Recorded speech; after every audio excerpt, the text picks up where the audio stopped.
Hey everyone, it's Joe from Gadgetry Tech, and today I'm going to review, per popular request, the Beyerdynamic TYGR 300R. Now, this is a $200 headphone, a gaming headphone, more on that in a moment, without the mic. Now, when this originally launched, it only got sold with the mic, the Beyerdynamic Fox microphone, which is actually a really nice microphone, and that whole kit is under $300. It's about $270. So they finally released the TYGR 300R separately later at a retail of $200.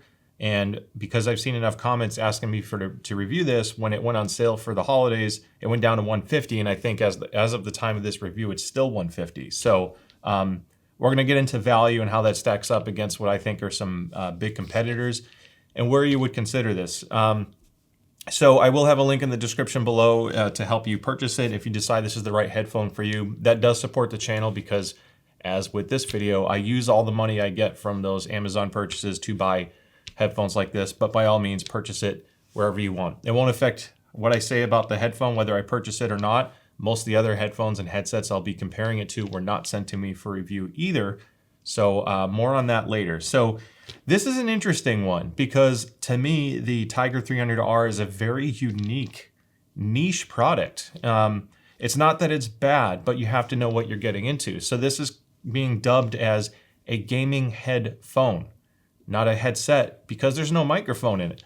So when you're getting just a headphone, you have a lot of options. You have stuff from Hi-Fi Man, Sennheiser, Focal, Meze, there's so many huge high-end brands that are just headphones. So if you're not getting a microphone, why would you get something that's gamer focused?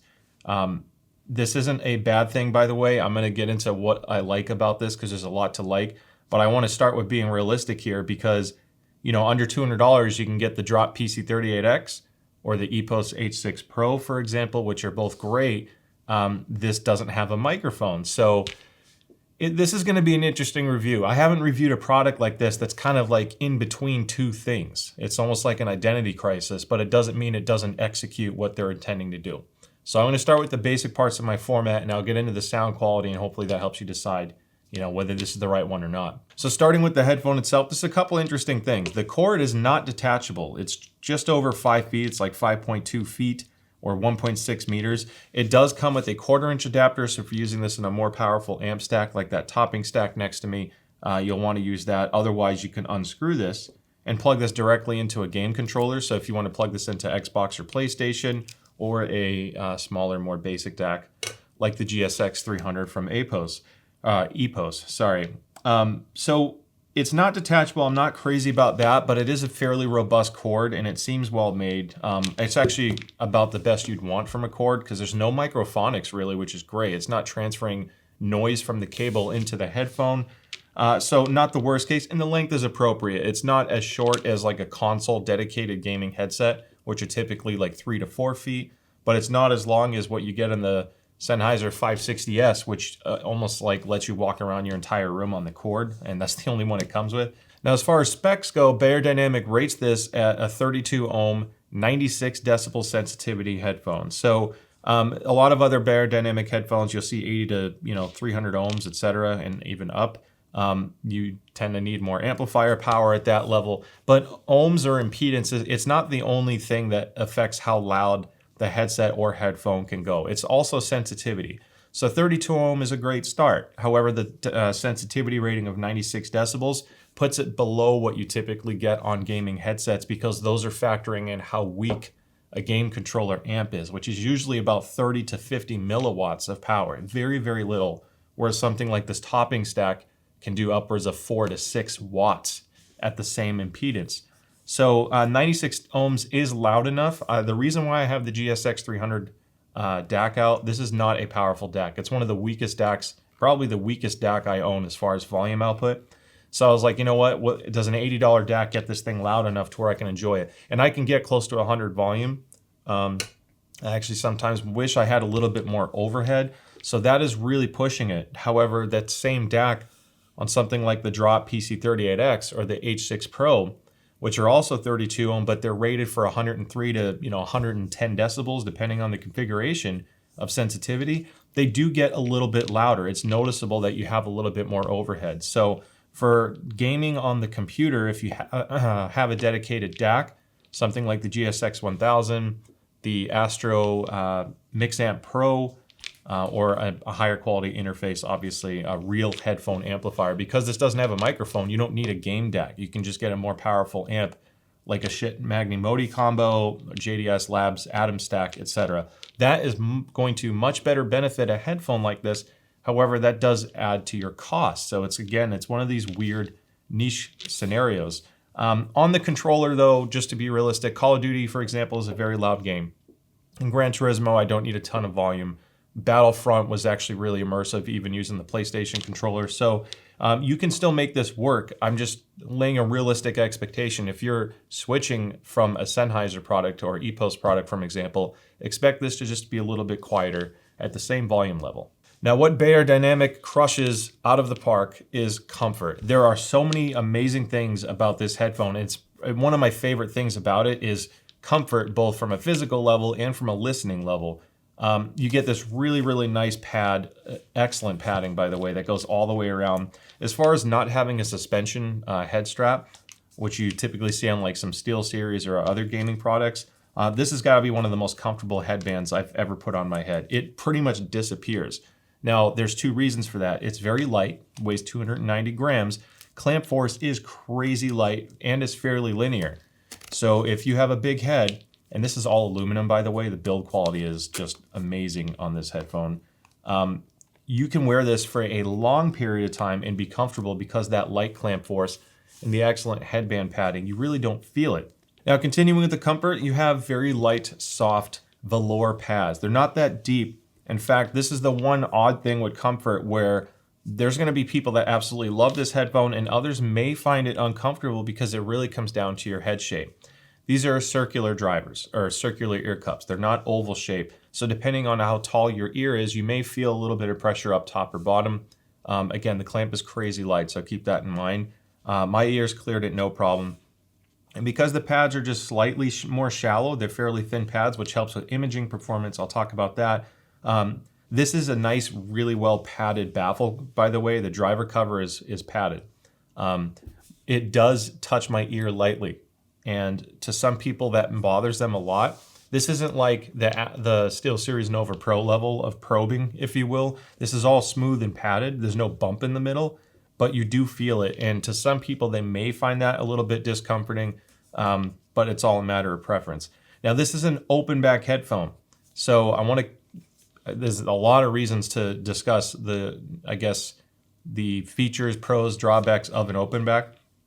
Open backs do not isolate. Meaning if I put this on, I'm going to hear everything around me because these ear cups aren't sealed. You know, maybe my voice is 1 or 2 decibels quieter than not wearing it, but I can hear my surroundings perfectly clear. So these are great for a quiet room, or if you play at night and you want to hear your kids in case they're calling for you. An open back is better for situations like that. Open backs typically have a more natural presentation of audio. It's why I've often recommended open back headsets and headphones in a lot of other reviews. So, and then at the same time, there's no isolation from the outside. There's no isolation from the driver going out either. So if you're listening to something at a louder volume, everyone in the room will hear you. If you're using this in an office, everyone will hear you. So just keep that in mind. It's not like it's a fault of this headphone. In fact, I prefer open back. Whenever you can use an open back, it's typically the better sounding product. So it is what it is. Now, as far as glasses comfort goes, this is a velour pad. It's very compliant. You can see how easy it is to push. And because the clamp force is so light, this is one of the best headsets, headphones, whatever you want to call this, for glasses comfort that I've used. It is absolutely stellar. So if you are concerned, whether you have thick frames like these Gunnars or thin frames like these Gunnars, I tried them both for extended periods of time. It still felt amazing. There's no real pressure on the frame. In fact, on the thinner one, it's almost like you can't even tell that you're wearing glasses when the headphone's on. That's a huge feat. So if you're concerned with glasses comfort, this is probably one of the best products you can get for audio. And because it's open back, having glasses that break the seal, it's not going to affect your sound quality like it would a closed back, which is kind of reliant on having a perfect seal around your head. These are basically producing great sound regardless of how good the seal is. In fact, I actually put this on without the ear cups because I was doing a lot of pad swapping, and it still sounded pretty decent even without a pad. I've never heard a headphone that was even passable without a pad, which is hilarious. A bit darker, it lost a lot of treble energy, but it was pretty funny. So as far as comfort goes, clamp force, long-term gaming, this has to be one of the best you can get, period. Because even though I like Sennheiser products and EPOS products, when you get the right pads especially, they all historically have a higher clamp force, and that can create some pressure and discomfort. The EPOS H6 Pro I've liked over the drop PC38X just because even though it sounds slightly different, it has a much lighter clamp so I can game longer. I love these things. I haven't really taken them off. Basically, if I don't need a microphone and I'm gaming, this has become my go-to gaming headset lately, or gaming headphone. See, it's weird. So let's talk about sound quality from a subjective level in my experience, and then I'll get into measurements, final thoughts, and product comparisons and all that. So I mentioned the driver cover being this little padded fabric. This is actually acoustic fleece, and Beyerdynamic specifically calls this out on their website for long-term gaming comfort because it's not a fully transparent fabric. This fabric is designed to soften the treble just slightly, which decreases listening fatigue. Listening fatigue is like you have a headphone or headset or whatever you're listening to for a game or even for music, and you turn it up and the treble or some harshness from the vocal hits you just right. You're like, ugh, and you turn down your volume just a little bit. That's either painful because it's not tuned well, or it's just excited to an extent that it's creating fatigue and you have to turn your volume down. That can be a big issue with gaming because if you are trying to hear footsteps and gunfire or a plane strike is just stabbing your ear and you have to turn it down, well, you also turn down those quiet footsteps too. So I think, according to them, that was intentional. The idea of this is that you can play at a louder volume without having ear pain, which is critical for footsteps because those aren't as loud. So you need that dynamic range to hear both, again, without hurting your ears. The bass performance, so again, with the whole subjective thing, this is not a deep bass headphone at all. This is a very mid to upper bass boosted headphone, like 200 hertz region, really elevated bass. It colors the sound a little bit, and then it rolls off. Now, it's part of the way it's tuned. It's partly because of these pads, and it's also intended because it's an open back gaming focused product. You don't usually have a lot of deep thunderous bass. I think EPOS is one of the few, like with the GSP line, that has really strong low frequency bass and can still maintain some level of clarity. This is like laser focused on gaming audio. It's not going to be as great for immersion. I guess I keep tying in other products, but this is more like your laser focused imaging headphone. Now, I'll stick to the audio stuff first. You get slightly recessed mids only because that bass boost is so high, like multiple decibels at 200 hertz.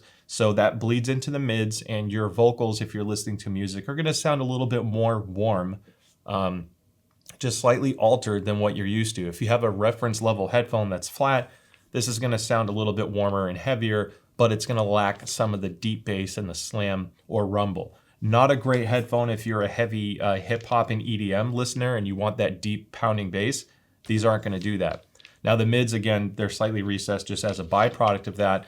And then it does pick up in the treble. It's really interesting because when I show you the measurements, there's a few hot spots and peaks, but this is one of the few times where the measurement doesn't translate directly to how I heard it, partly because of my ear shape, I guess, compared to my measuring rig, but it never seemed too sharp or peaky in most things, especially in games. I absolutely loved playing a lot of different content on this. It's been really fun, and I A/B'd like 5 to 10 headphones and headsets at a time for like hours. That's part of why this review took so long to make, because I'm like, I'm going to film yesterday, and I ended up just listening to it for like 3 more hours with other products. So, yeah, overall though, when it comes to gaming, this is where the TYGR shines. So it's kind of funny, right? Gaming headphone.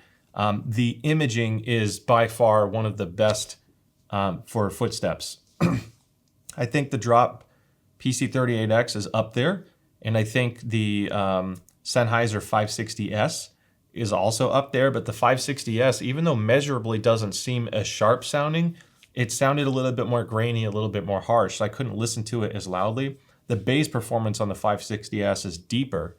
However, this is just a cleaner sounding presentation. It just sounds like, it sounds kind of more natural. Like it's not trying to do something beyond what it should for gaming. It's just letting you focus on what's happening around you. Footsteps are very, very clean on this.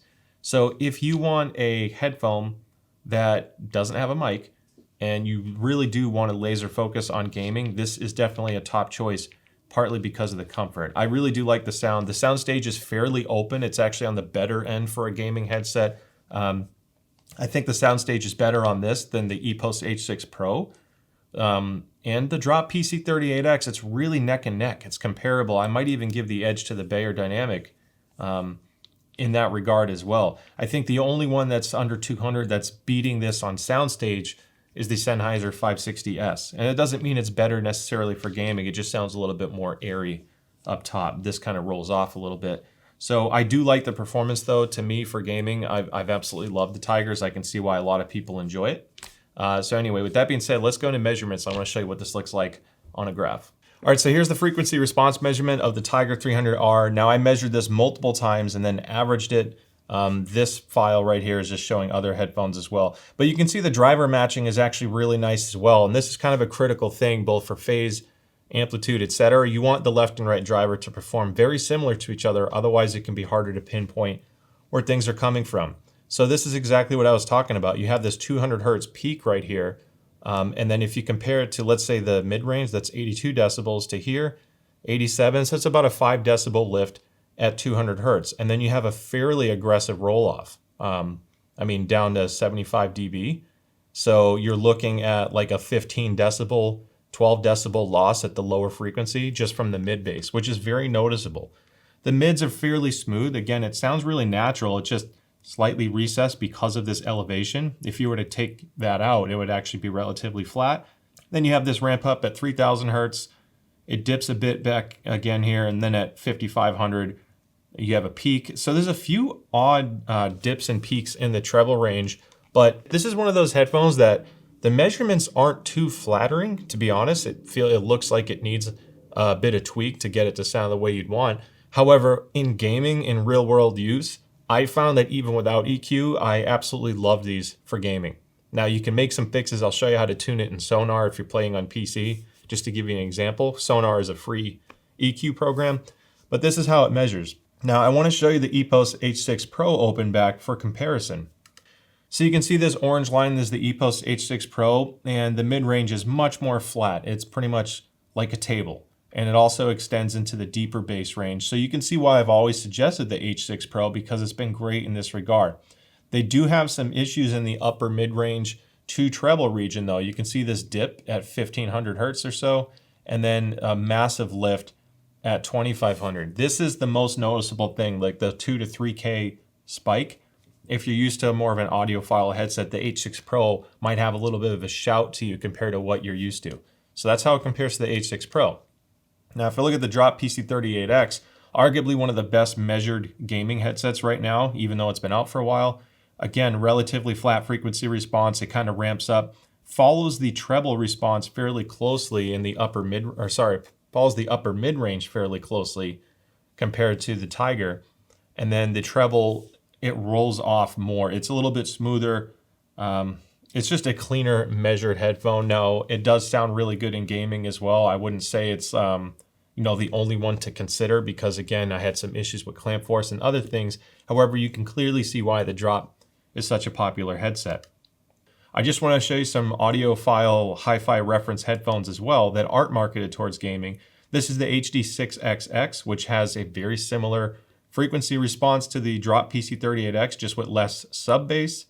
And when I compare it to the Sennheiser HD560S, again, kind of similar to the PC38X, more extended sub-frequency bass or sub-bass, and then a smoother treble tune overall. This does come across as a brighter sounding headphone, even though measurably it may not look it. It sounds a little bit sharper to me on my ear. So again, it's one of those things where your experiences may vary. Now, I tuned this. I'm going to show you the file in a minute. But if you decide you want to use this more for music and you want a smoother EQ, my Sonar tune produced this. Now, I'm not trying to boost sub-frequency bass too much, because if you add too much low-frequency bass, you can muddy up the mix and the driver may not sound as clean in the other frequencies that you may be more concerned with. So if you just want a natural sounding headphone, yes, you can add low bass to this if you wanted to customize it, but I didn't want to take away the clarity and precision it has for gaming, especially in FPS. Now, just to show you real quick what I did as far as frequency response tuning, this is a very different tune file than what I've typically done. So I took 3 decibels out at 200 hertz, and I had a Q of 1.5. That's a peaking EQ setting. You can see that there. And then another peaking EQ minus 2 decibels at 350 hertz with a Q of 0.5. Then I did a 1 decibel gain at 770 hertz with a Q of 0.5.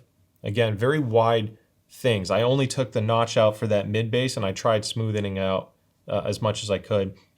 And then all I did was soften the peaks up slightly. So 2,900 hertz or 2.9 kilohertz, minus 2 decibels with a Q of 1.5, minus 2 decibels at 5.5 kilohertz, or which is 5,500 hertz, with a Q of 2. And then the other thing I did was at 8.1 kilohertz or 8,100 hertz, I did a Q of 3 with minus 4 decibels. Now, what I did differently than I do with most headphones and headsets is I actually used the sliders down here just to kind of fine tune it from there, because I didn't want to make this too complicated. 1.6 decibel lift in voice, 1.3 decibel lift in treble, and again, going back to the measurement, you can see that once tuned, I feel like my file is just, or my calibration has a much flatter, more agreeable frequency response in the lower stuff without making it hard or muddying up the mix. And the softness is further extended up top, again, to eliminate any odd peaks that could stand out. So now the conundrum of deciding if this is the right headphone for you. Again, it's a really niche product because it's a gaming focused headphone. When you have gaming headsets that come with a microphone for a similar price range that honestly still do an excellent job, and then you have the Sennheiser products here, which are more of your audiophile focused stuff, which to me can perform a little bit better for music. So it's one of those things where on paper, it really doesn't make a lot of sense. However, in the real world use, I freaking love playing on them. Comfort is a huge thing with gaming, both in sound quality comfort, not hurting your ears, and physical comfort. Because I've said this in a lot of other reviews, it becomes a distraction. The Sennheiser products sound excellent, but they have like vice grip level clamp force. So at least with the HD6XX, you can bend it and soften it, but that's not the case with the 560s. That's a stronger clamp.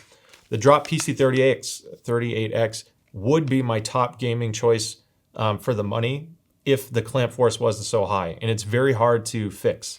It's to me, I can't play on that one too long because the clamp force is a little too strong for me, which is why I've always gone to the H6 Pro, because it's almost as good sounding as the Drop PC38X, but significantly more comfortable, and it has a little bit deeper bass. I really like the way the bass sounds on the H6 Pro. So then you have this, which sound-wise, I guess, may not be as good as the Drop or the 560S, but again, when you're actually playing games, I found that it was so easy to pinpoint footsteps. It's just so comfortable. I feel like it's built like a tank. I could wear this thing for hours, and that is a huge selling point. So it's kind of become one of those things where if I don't need a mic, I've been going towards this. Now, if you're playing on the computer and you have a dedicated microphone, you can use this no matter what, obviously. If you're using this also for music, it becomes a little bit more of a question mark on if you're okay with some of the trade-offs that this makes for acoustical performance, if you will. So, and you can always, I grabbed these out. These are the Antlion mod mics. If you want to do something crazy, they have mounts so you can actually attach the microphone, and this will wirelessly connect to your computer. It comes with a little USB dongle, and now you have a gaming headset with the comfort and build quality and sound that you like. I'll put links in the description for the Antlion mod mics. I actually do recommend this. So I didn't know what to expect. It's just a really niche product, and I can't decide for you if after hearing all these pros and cons and everything, if you decide it's right for you or not, great. But I can tell you on comfort, it's the best one here. It's so comfortable and it's so good for imaging and FPS. It's definitely a top choice, and I can see why so many people like it. So this was a long video, but I hope you found it helpful and learned something about it. Thank you so much for watching. Don't forget to like and subscribe. I try to make all of my content as unbiased and fair as possible, and I can't thank you enough for the growth that I've seen as a result of that. So have a good one. I'll see you next time. Bye.